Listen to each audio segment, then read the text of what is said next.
মেয়ে হইলে পরা ফেসবুকে ফলোয়ারও বাড়ে, ভিউ রাতারাতি ভাইরাল হইয়া যায়। মেয়ে হইলে পরা ইউটিউবেতে সাবস্ক্রাইব বেড়ে যায়। মেয়ে হইলে পরা ইউটিউবার হয়ে যায়, তিনি সেলিব্রিটি হয়ে যায়। কিন্তু করে আমার বোন, ওরে বোন তোরে বলতেছি, তোমাদের বলতেছি, শোনো, তুমিও তো একটা মায়ের সন্তান, তুমিও তো একটা বাবার সন্তান, তুমিও তো একটা ভাইয়ের বোন, তুমিও তো একটা বোনের বোন, তুমিও তো একটা সমাজের মানুষ।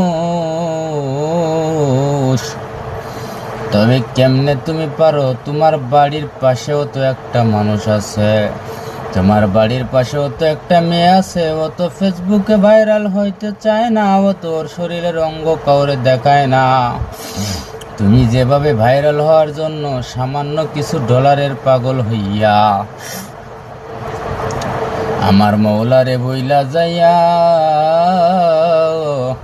যেই দয়ার মৌলা তোমারে নিজে হাতে বানাইলো, তার কুদরতি হাত দিয়া বানাইলো, এই সুন্দর চক্ষু দিল, এই সুন্দর মুখ দিল, এই সুন্দর কান দিল শোনার জন্য, হাত দিল কিছু কাজ করার জন্য তোমার সুবিধা হবে বলে, পা দুইখান দিল সুন্দরভাবে হেঁটে চলতে পারো।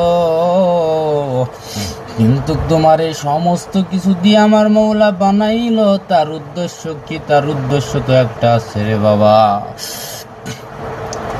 তার উদ্দেশ্য হলো তুমি দুনিয়ায় তার দিনের পথে চলো, ইসলামিক অনুযায়ী চলো, ইসলামের দিনের পথে চলো।